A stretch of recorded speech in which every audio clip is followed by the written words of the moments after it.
അവൻ 10 തലയുള്ള രാവണനല്ലേടാ. അതെ, പക്ഷെ രാവണന് ചില നേരത്ത് നേരുന്നെറിയുണ്ടായിരുന്നു. എന്നാൽ ഇവനതില്ല. അവന്റെ പച്ച മാംസത്തിൽ കത്തി കയറ്റുകയാണ് വേണ്ടത്. ഇനി അതല്ലാതെ രക്ഷയില്ലടാ മോനെ. അമ്പലത്തിൽ കാത്തിരിക്കുകയാണ് രണ്ടുപേര് ദൈവത്തെ തൊഴുതിട്ട്. അവരോട് എനിക്കിത് പറയാൻ പറ്റില്ലല്ലോ. എപ്പോഴായാലും അവരെല്ലാം അറിയില്ലേ? അറിയുമ്പോൾ അറിയട്ടെ. ഇനിയിപ്പോൾ എന്തായാലും കമലേശ്വരത്തെ വലിയേട്ടൻ തന്നെ എല്ലാവരെയും എല്ലാം അറിയിക്കുമല്ലോ. ഞാനെല്ലാം മനസ്സിലാക്കിയതുകൊണ്ട് ഇനിയൊന്നും മൂടി വയ്ക്കാൻ പറ്റില്ലല്ലോ. എന്റെ ദേഹം തളരുന്ന പോലെ തോന്നുക. ഇനി അമ്മാവന് ഇത് 100% ഉറപ്പിക്കാം. മേക്കേടിനെ കിടത്തിയത് മാർക്കുവാണെങ്കിലും അതിന്റെ പിന്നിൽ പ്രവർത്തിച്ച ബുദ്ധി കണ്ണന്റെയാ. കരിങ്കാലി കണ്ണന്റെ. എനിക്കവനെ വെട്ടിനുറുക്കി കൊല്ലാനുള്ള ദേഷ്യമുണ്ട്. എന്റെ ദേഷ്യം അതിനപ്പുറമാ. അവനെ വെട്ടിനുറുക്കിയിട്ട് കുറച്ചു നാൾ അവൻ ജീവനോടെ കിടക്കണം. വേദന അവൻ അറിയണം. അതുപോലെയാണ് ഇഞ്ചിഞ്ചായി അവൻ നമ്മളെ കൊന്നുകൊണ്ടിരിക്കുന്നത്. പ്രതാപനും നീയും ഞാനും ചേർന്ന് ഇനി നല്ലൊരു സഖ്യം ഉണ്ടാക്കണം. നമ്മൾ പിന്നിൽ നിന്നാ മതി. കുടുംബമായി ജീവിക്കുന്ന മഹാലക്ഷ്മിയെ കാണുന്നത് പ്രതാപനും അയാളുടെ അമ്മയ്ക്കും കരുണയ്ക്കുമൊക്കെ മരണത്തേക്കാൾ ഭയാനകമാണ്.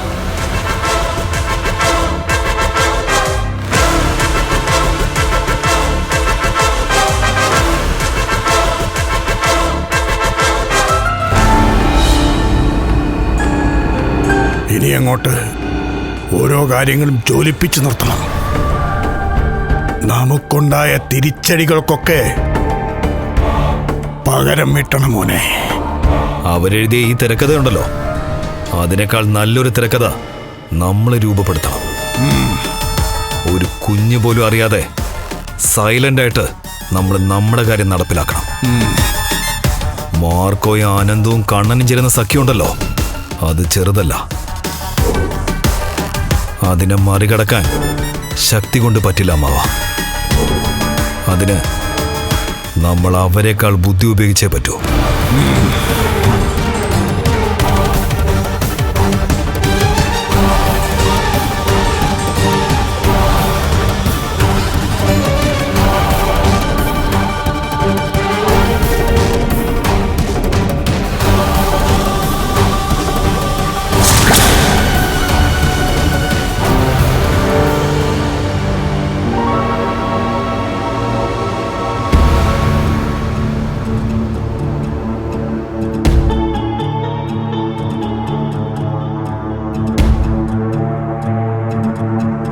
ഞാൻ നിന്നോടും മഹിയോടും പറഞ്ഞതാ, അവന് നല്ല സംശയമുണ്ട്.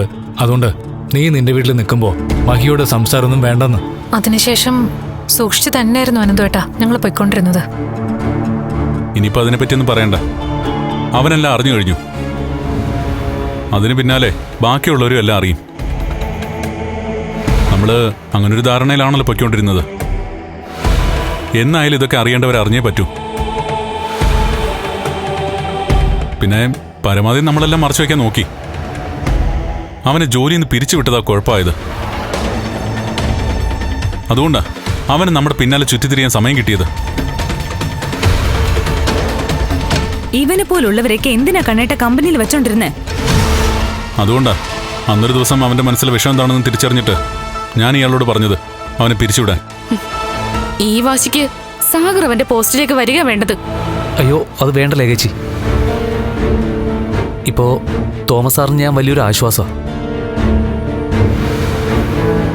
അതുപോലെ തിരിച്ചു പെട്ടെന്ന് ആ ജോലി വേണ്ടെന്ന് വെച്ചിട്ട് വരാൻ പറ്റുമോ? അല്ലെങ്കിലും അത് വേണ്ട. തോമസ് സാറിന് ദോഷം വരുന്നൊന്നും നമ്മൾ ചെയ്യാൻ പാടില്ല. നമ്മളെ സ്നേഹിക്കുന്നവരെ നമ്മൾ അതിന്റെ ഇരട്ടി സ്നേഹിക്കണം സാഗറെ. അല്ലാത്തവരെ തള്ളിക്കളയണം. ഇനി അപകടകാരിയാവാൻ പോകുന്നത് ഉണ്ണിയാ. അല്ലെങ്കിലും നിനക്കറിയാലോടാ അനന്തു അവന്റെ സ്വഭാവം. അവനൊരു സൈലന്റ് കില്ലറാ. ജീവിതത്തിൽ പിശുക്ക് കാണിക്കുന്നവര് പണത്തെ ഒരുപാട് സ്നേഹിക്കുന്നവരാ. അങ്ങനെയുള്ളവർക്ക് സ്വത്തും പണവും കിട്ടാതെ വരുമ്പോൾ അവനത് നേടിയെടുക്കാൻ വേണ്ടി ഏതറ്റം വരെയും പോവും. അതുകൊണ്ട് മഹി, ഇനി നമ്മുടെ നേർക്ക് വരുന്ന ആയുധങ്ങളെല്ലാം അവൻ തൊടുത്തുവിടുന്നതായിരിക്കും. എങ്കിലേ മാർക്കോയുടെ കയ്യിൽ നിന്ന് തല്ലുകൊണ്ട് അവനും ഒരു മൂലയിൽ ചുരുളാൻ സമയമായി. ഇനിയിപ്പോ തല്ലാൻ മാർക്കോ ഇല്ലേലും കുഴപ്പമില്ല സാഗറെ. എനിക്ക് നല്ല ആവതുണ്ട്. പരിധി വിട്ടാ അവനെ തല്ലി ഒതുക്കി ഒരു മൂലയ്ക്കെടുത്ത് എനിക്ക് സാധിക്കും. അവനെ ഒന്നും കൊണ്ട് നമുക്ക് ഒരു പ്രയോജനമില്ല മഹി. നമ്മളെ കൊണ്ട് അവർക്കാണ് ഗുണമുള്ളത്. അതുകൊണ്ട് നമ്മുടെ മുന്നിൽ ഓച്ചാനിച്ച് നിൽക്കണമെന്നൊന്നും ഞാൻ പറയുന്നില്ല.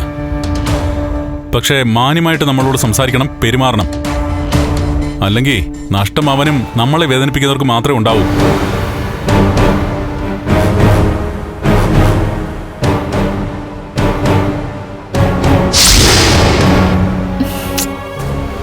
ഉണ്ണിയേട്ടനിത് എവിടെ പോയി കിടക്കുക? ലേറ്റ് ആവൂന്ന് പറഞ്ഞെങ്കിലും ഇങ്ങനൊക്കെ ലേറ്റ് ആവൂ? അവനിപ്പോഴേ കണ്ണനെ സംശയിച്ചോണ്ട് നടക്കല്ലേ? ഇനി സംശയം തലയ്ക്ക് കയറിയിട്ട് കണ്ണേട്ടന്റെ വെറുപ്പ് സമ്പാദിക്കാനാ അമ്മയുടെ മോൻ ഇങ്ങനെയൊക്കെ ചെയ്യുന്നത്.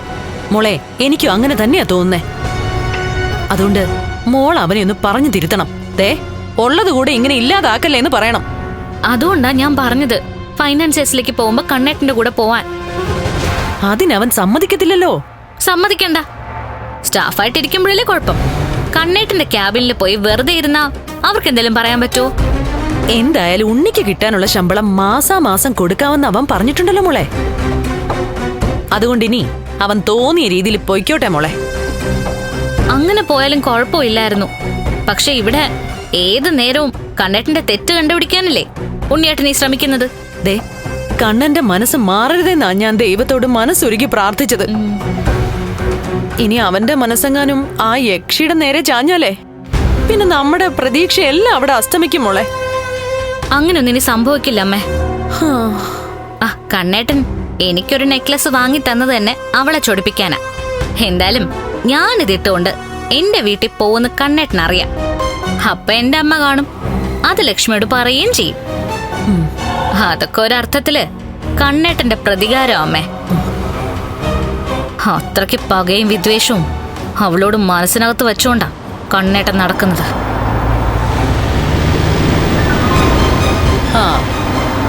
ദേ വരുന്നുണ്ട്, എവിടേക്കോ അലഞ്ഞു തിരിഞ്ഞിട്ട്.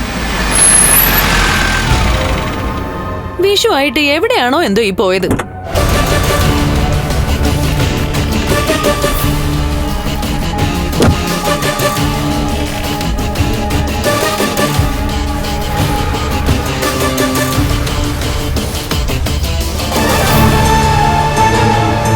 നീ ഇത്രയും നേരം എവിടെ പോയി കിടക്കുവായിരുന്നടാ? ഞാൻ പറഞ്ഞില്ലേ വൈകുമെന്ന്. ഓ, പറഞ്ഞതുകൊണ്ട് ഇത്രയും വൈകണോ? ഞങ്ങൾ എത്ര നേരമായിന്നറിയോ ഇവിടെ കാത്തു വെക്കാൻ തുടങ്ങിയിട്ട്? അങ്ങനെ കാത്തിരുന്നോണ്ട് നിനക്കും അമ്മയ്ക്കും ഇനി അറിയാത്തത് പലതും അറിയാൻ പറ്റും. തുടങ്ങി. വിഷു ആയിട്ട് വെറുതെ എന്റെ വായിലിരിക്കുന്ന കേൾക്കല്ലേ ഉണ്ണിയേട്ടാ. അമ്മേ, ഈ വിഷു കഴിയുമ്പോ അമ്മയുടെ മോനെ ഒരു സൈക്കാട്രിസ്റ്റിനെ കാണിക്കണം. അതൊക്കെ വേണ്ടി വരും. നിനക്ക് മാത്രമല്ല, അമ്മയ്ക്കും. അതുകൊണ്ട് രണ്ടാളും നല്ലൊരു ഡോക്ടറെ കണ്ടുവച്ചോ. എവിടെയോ പോയിട്ട് എന്തൊക്കെയോ മനസ്സിൽ കൂട്ടി വെച്ചിട്ട് വന്നിരിക്കുക. ഉച്ചയ്ക്ക് കണ്ണേട്ടനോടൊപ്പം ഇരുന്ന് സദ്യ കഴിച്ചിട്ട് എനിക്ക് എന്റെ വീട്ടിലേക്ക് പോണെന്ന് ഞാൻ പറഞ്ഞല്ലേ. ആ, ഇന്നത്തെ സദ്യ ഗംഭീര സദ്യയായിരിക്കും. നീ ഇതുവരെ അതുപോലൊരു സദ്യ കഴിച്ചു കാണില്ല. നീ എന്തൊക്കെയാടാ ഈ പറയുന്നേ? അതെ അമ്മേ, ഈ വിഷു ഉണ്ടല്ലോ, നമുക്കാർക്കും ഒരിക്കലും മറക്കാൻ പറ്റില്ല. ആ, അതങ്ങനെ തന്നെയാ. എനിക്ക് ഏറ്റവും വില കൂടിയ സമ്മാനങ്ങൾ ഈ വിഷുവിനാ കിട്ടിയത്. അതെ അതെ, നെക്ലസ് ഒക്കെ നന്നായിട്ട് വെട്ടി തിളങ്ങുന്നുണ്ട്. അമ്മയുടെ നിന്റെ സാരിയും അടിപൊളിയാ. എന്റെ ഭർത്താവ് ഈ ജന്മം എനിക്ക് ഇതുപോലൊരു സ്വർണം വാങ്ങിത്തരില്ല എന്ന് നന്നായിട്ട് അറിയാം. പണം പൂഴ്ത്തി വെക്കാനല്ലാതെ പുറത്തിറക്കാൻ നിങ്ങളെ കൊണ്ട് പറ്റില്ലല്ലോ ഉണ്ണിയേട്ടാ. അത് മോള് പറഞ്ഞത് ശരിയാ.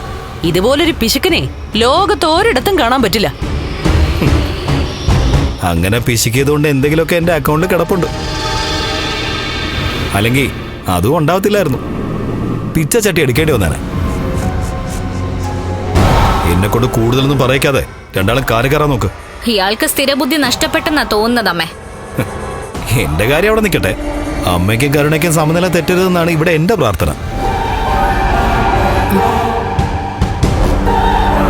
ആ പോവാം പോവാം. ഉച്ചയായി വന്നിട്ട് എന്തൊക്കെയോ ഊഹിച്ചെടുത്ത് സംസാരിക്കുക. വാ.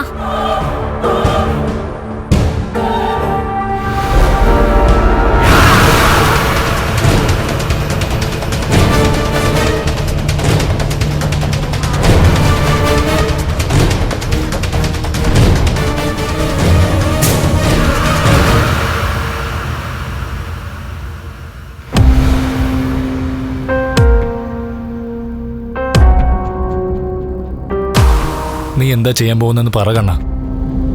ഞാൻ എന്താ ചെയ്യാൻ പോകുന്നതെന്ന് എനിക്കറിയാം. ഇപ്പൊ തന്നെ ഞാൻ അങ്ങോട്ട് പുറപ്പെടും. എന്നാ പിന്നെ ഞങ്ങളും കൂടി വരാം. അതെ സാറേ, ഞങ്ങളും വരാം. അതെന്തൊരു പറച്ചില്ല സാഗറേ. എന്റെ വീട്ടിലേക്ക് ഞാൻ പോകാൻ പോകുന്നേ, എന്റെ സ്വന്തം വീട്ടിലേക്ക്. അവിടേക്ക് ഞാൻ പോകുമ്പോ നിങ്ങളല്ല കൂടെ വരേണ്ടത്. അയാളാ എന്റെ ഭാര്യ.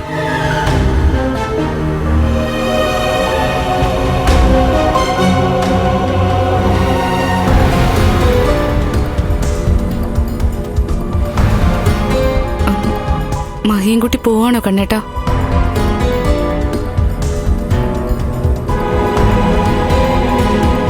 പോകണല്ലേ? അവിടെയുള്ളവരോടെല്ലാം പറയണം ഇയാളുടെ വയറ്റിൽ കിടക്കുന്ന കുഞ്ഞിന്റെ അച്ഛൻ ഞാനാണെന്ന്. എന്നാ നമുക്ക് എല്ലാവർക്കും കൂടി പോവാൻ കണ്ണേട്ടാ. ഏയ് വേണ്ട, ഞങ്ങൾ രണ്ടുപേരും കൂടി പൊയ്ക്കോളാം.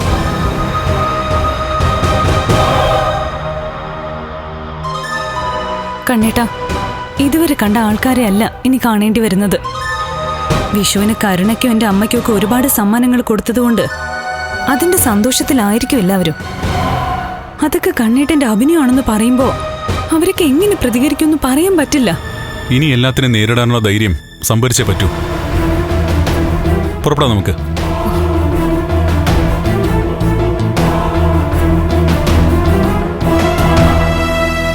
ഭയമുണ്ടോ എനിക്ക്? എന്റെ പോലെ താൻ വരുന്നത് തന്നെ അവിടെ ആരും പിടിച്ച് വിഴുങ്ങത്തൊന്നുമില്ല. ഇവളുടെ അമ്മയുടെ സ്വഭാവം നമുക്ക് അറിയാവുന്നതുകൊണ്ട് നമ്മുടെ ശത്രുക്കളുടെ ചിന്തയും പ്രവൃത്തിയൊക്കെ നമുക്ക് തറവുള്ളതുകൊണ്ടും പലതും വേണ്ടി വന്നു.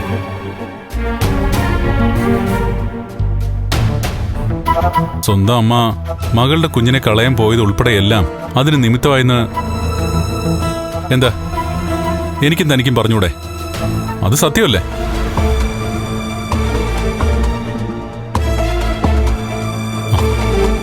നീ വിഷമിക്കണ്ടല്ലേ. ആരും ഞങ്ങളുടെ ദേഹത്ത് ഒരു മണ്ണ് പോലും നുള്ളിയിടാൻ പോകുന്നില്ല. നമ്മളുണ്ടാക്കി ഈ നാടകത്തിന്റെ ക്ലൈമാക്സായി. ഇനി നാടകം വേണ്ട, ജീവിതം മതി. അല്ലെങ്കിൽ തന്നെ നടന്നു തുടങ്ങിയ കാര്യം ഇതുവരെ ആരോടും പറഞ്ഞിട്ടില്ലല്ലോ. അതിന്റെ കൂടെ എന്റെ കുഞ്ഞിന്റെ അച്ഛന്റെ സ്ഥാനത്ത് പലരെയും നിർത്തുന്നത് എനിക്ക് കേട്ടോണ്ട് നിൽക്കാൻ പറ്റില്ല, സഹിക്കാൻ പറ്റില്ല. പാടോ, ഇറങ്ങാം. പോയിട്ട് വാ മഹി. എടാ അനന്തു, ഇന്നൊരു നല്ല ദിവസം. ഇന്നത്തെ ദിവസം നല്ല കാര്യങ്ങൾ സംഭവിക്കണം. അതുകൊണ്ടാണ് ഒരുത്തന് തോന്നിയത് പിന്നാലെ വരാൻ. എടാ, മാർക്കോയുടെ വിവരം വിളിച്ച് പറയണോ? ഏയ് വേണ്ട, ആരും ഞങ്ങളെ ഒന്നും ചെയ്യാൻ പോകുന്നില്ല. അല്ലെങ്കിൽ തന്നെ ഇനി ഞങ്ങൾ അവിടെ അല്ലേ താമസിക്കാൻ പോകുന്നേ. പാടോ.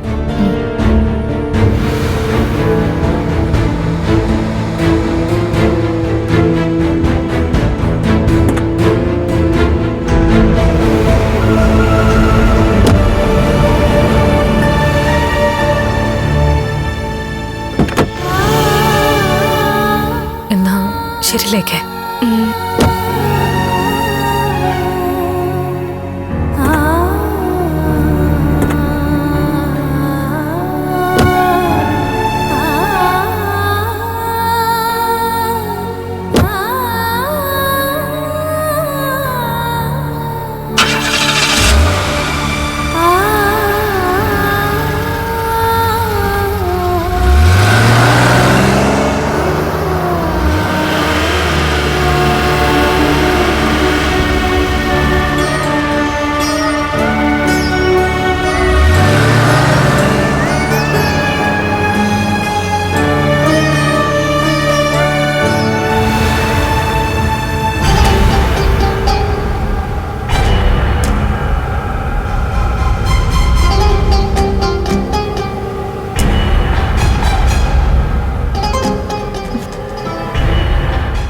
മനസ്സിൽ എന്തെങ്കിലും ഉണ്ടെങ്കിൽ ഒന്ന് പറയടോ.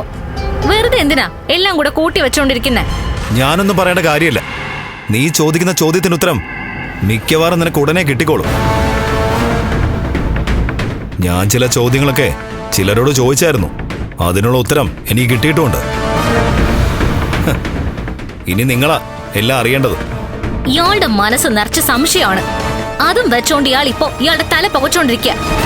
അതാ ഇപ്പൊ ഞങ്ങൾക്കും കൂടി പകർന്നു തന്നോണ്ടിരിക്കുന്നെ. തലയ്ക്കകത്ത് ആള് താമസമില്ലാത്ത ആള്, ബുദ്ധിയില്ലാത്ത ആള്, തലച്ചോറില്ലാത്ത ആള് എന്നൊക്കെ പറഞ്ഞ് പലപ്പോഴും നീ എന്നെ ആക്ഷേപിച്ചിട്ടുണ്ട്. നിന്റെ അച്ഛനും മുത്തച്ഛയൊക്കെ അതിനു മുമ്പേ ആ പണി തുടങ്ങിയതാ. ദേ, എന്റെ അമ്മ ഇപ്പൊ പറയുന്നത് എന്നെ ഒന്നിന് കൊള്ളാത്തവനാണെന്നാ. എന്നാലേ ഞാൻ പറയുന്നതിൽ കഴമ്പുണ്ടെന്ന് നിങ്ങൾക്ക് എല്ലാവർക്കും ഉടനെ മനസ്സിലായിക്കോളും. ഒരു കഴമ്പും ഇല്ല. ഇയാളിപ്പൊ ചെയ്തുകൊണ്ടിരിക്കുന്നത് എന്താണെന്ന് അറിയോ? വെറുപ്പിക്കല. അത് എന്നെ മാത്രമല്ല, ഇപ്പൊ നമുക്കൊക്കെ എന്തും തരാൻ തയ്യാറായി നിൽക്കുന്ന കണ്ണേട്ടനെയും കൂടി വെറുപ്പിച്ചുകൊണ്ടിരിക്കുക താൻ.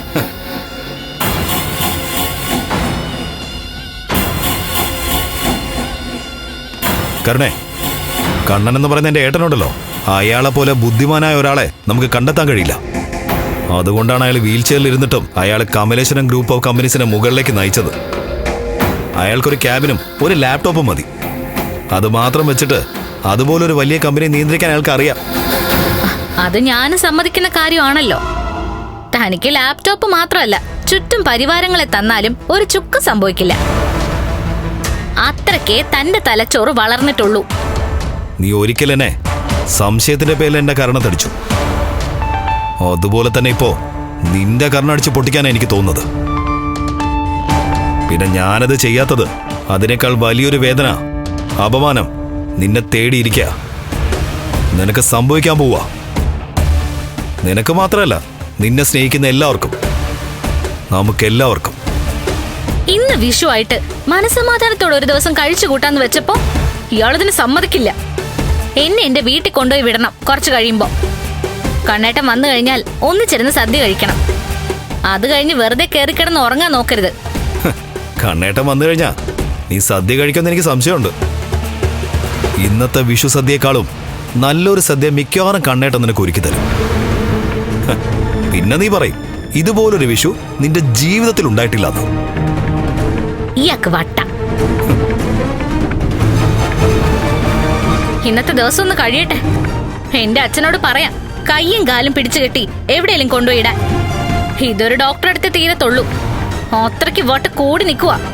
ഇങ്ങനെ വന്നാലുണ്ടല്ലോ, ഈ മുറിയിൽ പോലും ഞാൻ കിടക്കില്ല.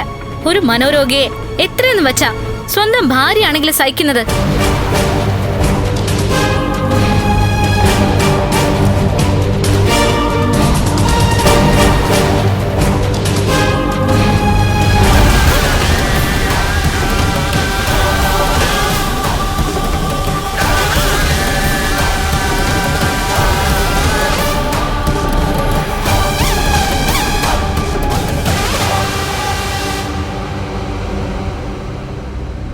അമ്മേ, ഞാൻ പറഞ്ഞത് തമാശയായിട്ട് എടുക്കരുത്. ഇത് ഭയങ്കര സീരിയസാ. ആ രീതിയിലാ അമ്മയുടെ മകന്റെ പോക്ക്. അവൻ അവന്റെ വട്ട് നിർത്തുന്നില്ല അല്ലേ മോളെ? ഇല്ല, ഓരോ പിച്ചും പെയ്യും പറഞ്ഞുകൊണ്ടിരിക്കുക. കണ്ണൻ ഇവിടെ ഒന്ന് സദ്യ കഴിക്കാന്നും പറഞ്ഞാ പോയത്. ഇനിയിപ്പോ കൂട്ടുകാരന്റെ വീട്ടിൽ പോയിട്ട് എന്തെങ്കിലും കഴിച്ചിട്ട് വരുമോന്നറിയില്ല. എന്തായാലും നമുക്ക് സദ്യ എടുക്കാം. ആ, നീയേ അവനോട് പറ പറമ്പിന്ന് 2-3 ഇല വെട്ടിക്കൊണ്ടുവരാൻ. ഇല വെട്ടണോ അതോ തല വെട്ടണോ?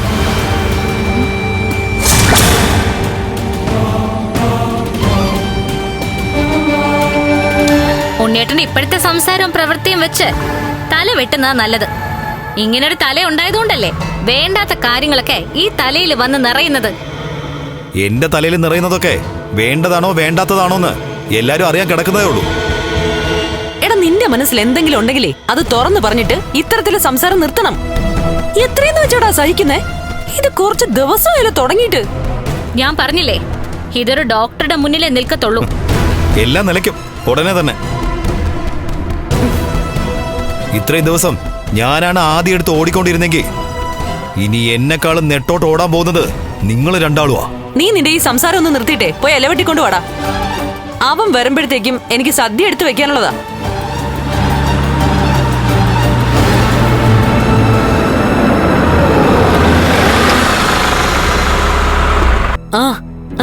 ദേ അവൻ വന്നു.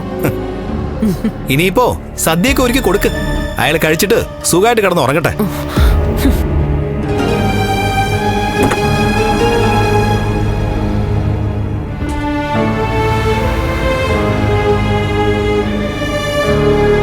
വിഷുവായിട്ട് എനിക്ക് നെക്ലസ് തന്നതാ. ഞാൻ പോയി ഒന്ന് സഹായിച്ചു കൊടുക്കട്ടെ. ശരി മോളെ.